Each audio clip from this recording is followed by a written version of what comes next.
war na léeg-léeg ñu gën a xóotal pour waxtaan ci question d'actualité moo tax waxtaan bi dama bëgg ñu dooree ko ci Pastef jëm ci wàllum tolluwaay actualité réew mi nga xamante ni nekkee na fi mais dooree ko d'abord par seen nguur ñu bari ne da ngeen a sikk ndax lu ji njaaga yéen a ci wàllum réduction liberté d'expression yi liberté yi ak ci yeneen ak yeneen nan nga jàngatee cette situation judiciaire wala politico-judiciaire diggante yéen ak ku jig ak ñenn ñi nga xam ne ñu ngi leen teg loxo léeg-léeg ak li ñu leen di tuumaal ne wàllum jaay ak doole bokk na ci li koy faral di gën a gunge. jërëjëf Babacar may ma nuyuwaat seen téléspectateurs yi di am mbégte lool di ñëw ci plateau bi. Je pense que li nga wax am na solo. yaakaar naa Pastef moom dañoo weex donc rek. mais gëm naa ne ku wax rek te yàlla tax. ngay wax di nga xam ne li amoon. bu njëkk ba amatul léegi parce que je pense que depuis l'accession du président de la République Bassirou Diomaye Faye le 24 au mois de mars 2024. gis ngeen ne am changement am na wax dëgg yàlla si wàllu liberté si wàllu justice beeg yëpp da nga gis na carrément li amoon amatul moo tax su ma gisee peut-être une certaine opposition di tenir yenn débat yi daf may jaaxal. yow gis nga en termes de liberté supposons par exemple lu mel ne télévision nationale la RTS da ngay gis ne c'était une télévision pratiquement partisane mais léegi gis nga ne carrément opposition yi am nañ fa temps d'antenne ñi ngi wax les Sénégalais également ñi ngi joxe seen xalaat. donc je pense pas que ce débat là bu war nañ ko mën a tenir quoi c'est pas un débat boo xamante ne je pense à mon avis que c'est un débat pertinent.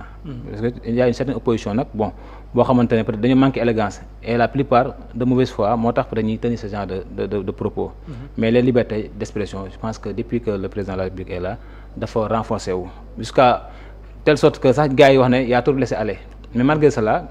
on laisse chacun dire ce qu'il a à dire dans le respect parce que aussi liberté d'expression aussi ne veut pas dire aussi daa am ay limites. parce que tamit la plupart de ceux qui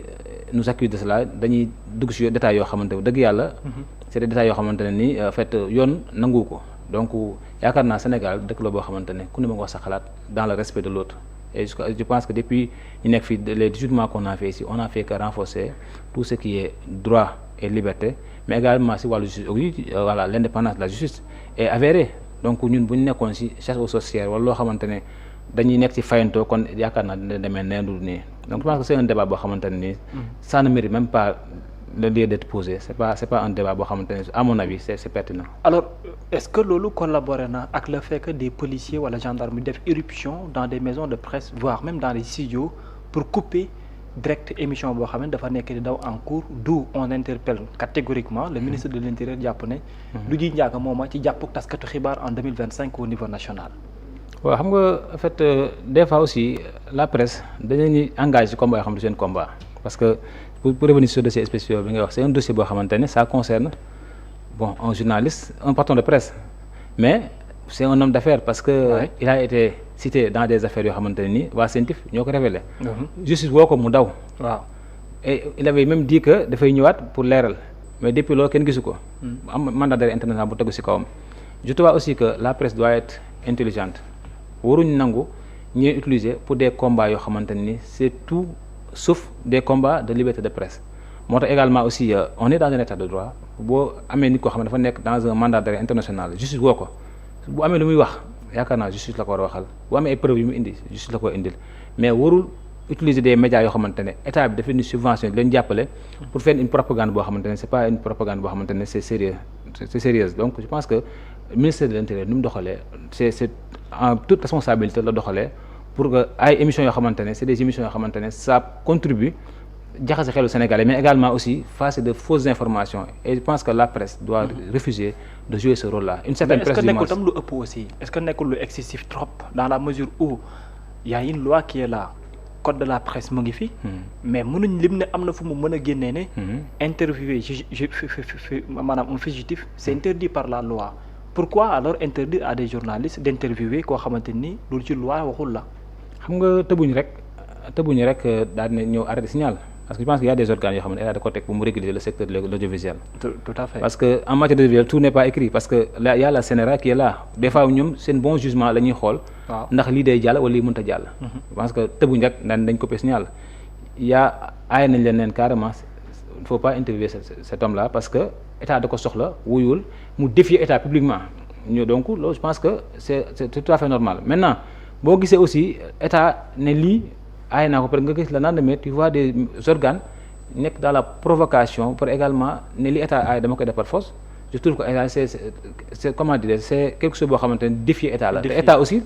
doit rester fort. Moi je suis tout à fait d'accord avec cette démarche parce que aussi la presse ne doit pas servir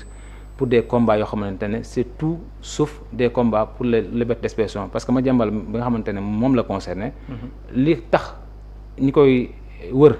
jotewul dara ak son travail de journalisme. jotewul dara ak son travail de patron de presse. c'est lié à des malversations financières yoo xamante ne c'est le scientifique qui l'a révélé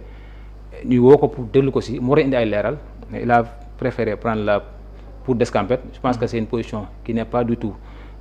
honorable pour quelqu'un boo xamante ne peut-être am na loolu incarné Sénégal. Et je pense que voilà bu amee lu muy leeral na ko leeral devant la justice mais c'est pas devant les médias lañ soxla yenn éclaircissement yi. lan ngay tontu ñenn ñi nekkee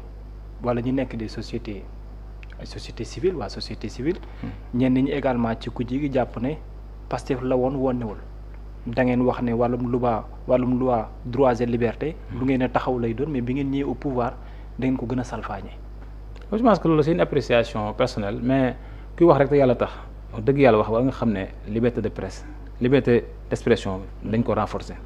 maintenant ne ñoom li ñu bëgg a wooree liberté d'expression jàpp naa ne liberté d'expression parce que xëy suba ba ngoon jot nekk si dernier di saaga de diffamation di wax loo xam ne dëgg la plupart des gens yi nga xamante ne dañ leen téye si wàllu boobu yëpp c'est des gens yoo xamante dañuy wax loo xam ne waxuwul yow yaa ngi def sa liggéey il y a d'autres journalistes qui sont là ils sont professionnels ils disent ce qu'ils pensent mais dans le respect de la dignité des personnes. mais mënoo xëy toog nekk si deru nit di wax ba pare aussi bëgg daru la si fekk loolu tamit je tuddee ma ko liberté de presse donc je pense que en fait on doit revenir à la raison am c'est-à-dire conscience professionnelle ñooñu ñuy wax yëpp li ñuy wax ñoo gën a xam te xam nañ li si mën a fekk mais ils sont dans la provocation ils sont dans des missions parce que boo xoolee la plupart ñu koy def c'est pas mission c'est pas mission la nekk parce que je peux dire que la plupart de ceux qui le font ce ne sont pas des journalistes la plupart c'est des chroniqueurs sur les chroniqueurs yoo xamante ne dañuy jël combat jàmbur léegi nag maintenant di ko incarner dans les plateaux de télévision ba mu jar leen yéen nii parce que man je trouve que li ñuy def nag c'est pas quelque chose de gratuit donc ba xëy di saaga ku mel ne un premier ministre di wax loo xamante ne tegul pour un président de la République parce que ñun boo xoolee même de notre côté yaa ngi gis waa Pastef ku deful tamit yoon day dal sa kaw donc am na ñenn ñu ñëwoo mais ñëpp ñuy def loo xamante ne tegul Pastef juste leen woo juste xamul Pastef xamul kii fel opposition la bokk y a des principes yoo xam ne dañ ko teg ku ko déroger yoon dal sa kaw que ça soit de Pastef que ça soit de l'opposition que ça soit des chroniqueurs ou des pseudo-journalistes. alors ndax da ngaa bokk ci ñenn ci waa Pastef ñu jàpp ne justice bi sax nag seen noonu la. bon du ma ko waxee noonu sax parce que aussi il faut savoir raison garder parce que li ñuy wax naan justice aussi dafa am temps am. waaw bien vrai que comme ni ko premier ministre waxoon keroog à l'Assemblée nationale. La justice dafa répondre aux aspirations des peuples parce que aussi peuple bi ñoo fal. nguur gi fi nekk nguur googu ñoo fal ministre de la justice moom muy fal ay magistrats donc peuple bi aussi bu bëggee justice bi gën a gaaw aussi justice war na bàyyi xel si loolu mais aussi justice bu gaaw aussi ça ne veut pas dire salfaañe liberté jàmbur. waaw moi je suis dans le respect des principes mais également aussi li nga xam ne Sénégal yi bëgg nañ ci wàllu justice également aussi yoon la ñu ne justice bi war na gën a mën a gaaw pour li nga xamante ne ay malversation la ay daf yoo xamante ne deful te ñëpp teg seen bët ñu war ko leeral le plus rapidement possible pour que aussi ñi nga xamante ne ñoo si lor woon wala Sénégal yi nga xamante ni am na ay malversation avérées si wàllu détournement deniers publics yi également ñu mën ko leeral le plus rapidement possible pour que chacun puisse être édifié. loolu moom ndax lu leen arrangé lay doon parce que